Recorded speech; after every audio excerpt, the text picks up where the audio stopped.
Isto é um postal antigo, mas não tão antigo que nós não reconheçamos o edifício da biblioteca.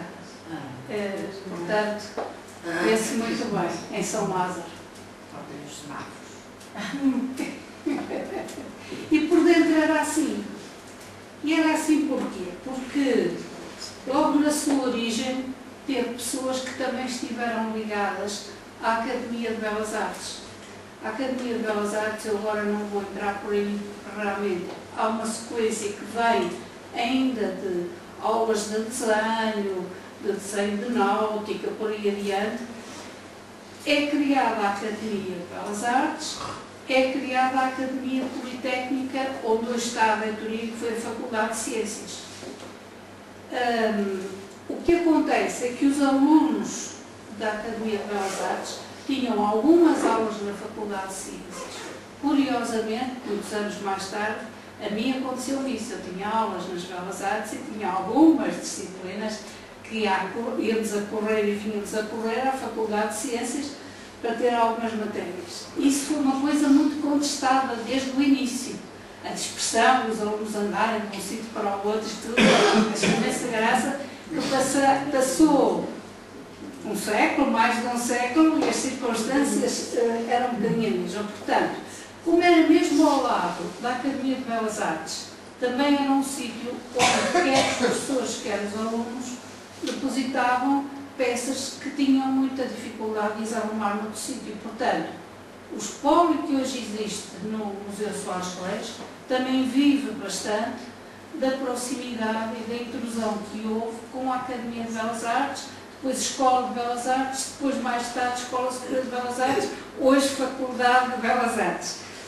Os tempos vão passando de maneira que deve-se muito a este senhor, João Batista Ribeiro, que tem um quadro, um autorretrato no Museu Soares Reis bastante mais velho. Isto também está no Museu Soares Reis, mas é mais uma sanguínea, uma gravura.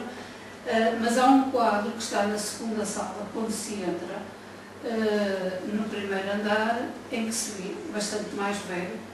Deve-se a ele ter já escolhido o sítio, o convento de São Lázaro, de Santo António da cidade. Por outro lado, foi a pessoa que fez o primeiro inventário, especialmente de pintura, porque ela era sobretudo pintora, do Museu Portuense e também de outro museu, do Museu Municipal, que era o tal museu que existia, que era particular, propriedade de João Allen, que era um colecionador, que tinha muitos no século XIX e no final do século XVIII, pessoas que, pelos seus conhecimentos familiares, estavam muito próximos de obras de arte, depois tinham dinheiro para viajar um bocado, depois tinham dinheiro para também comprar a outras pessoas que traziam, iam juntando coleções que extravasavam muito o que localmente se fazia.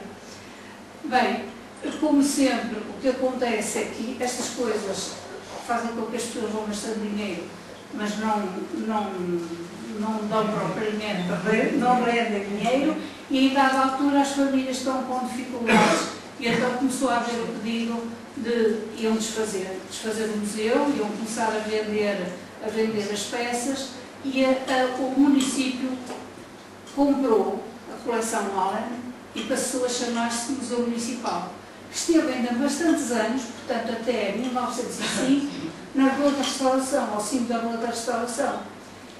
Mas o espaço era diminuto, as pessoas que lá iam uma vez por semana, abriam uma vez por semana, ou 2 dias na semana abriam ao público, começaram a fazer pressão para que fosse para São Lázaro, porque para lá do edifício que nós conhecemos, que tem o claustro da biblioteca e tudo isso, havia terrenos da cerca do convento. Portanto, a pressão de que fosse construído mais qualquer coisa e que se juntasse, e realmente o Museu Municipal foi para lá, foi para São Lázaro. Portanto, isto é o João Allen,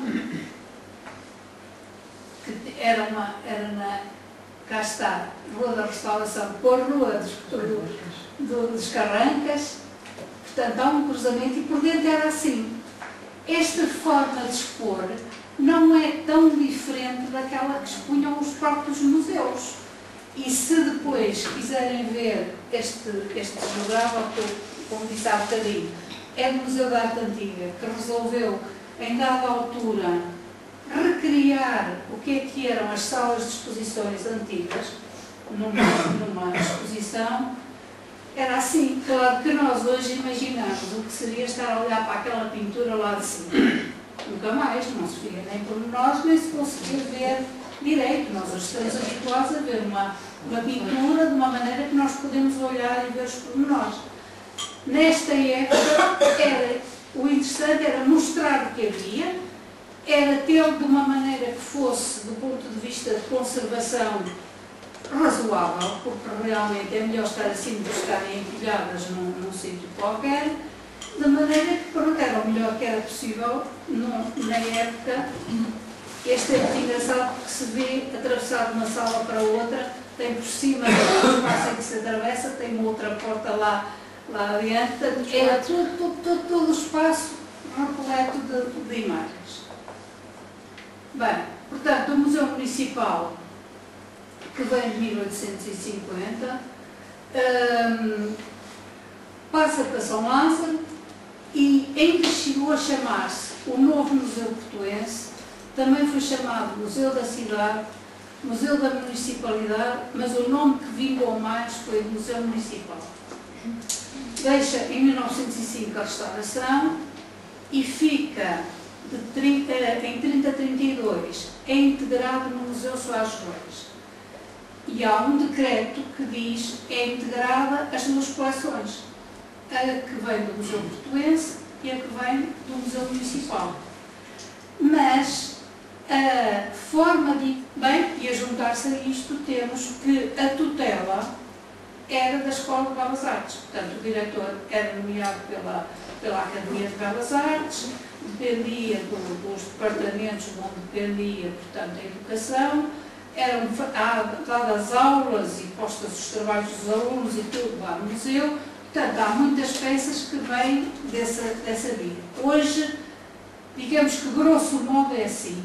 O que é gravuras, desenho, documentação gráfica e tal, está na Faculdade de Belas Artes. O que é pintura, escultura e tal, isto relativo a alunos e professores, está no Museu Soares Reis. Mas já se tem feito exposições, por exemplo, as exposições que houve de inclusão foram de colaboração entre as duas entidades, porque os documentos estão num sítio, as peças, a obra de arte está no outro, mas tem que se cruzar.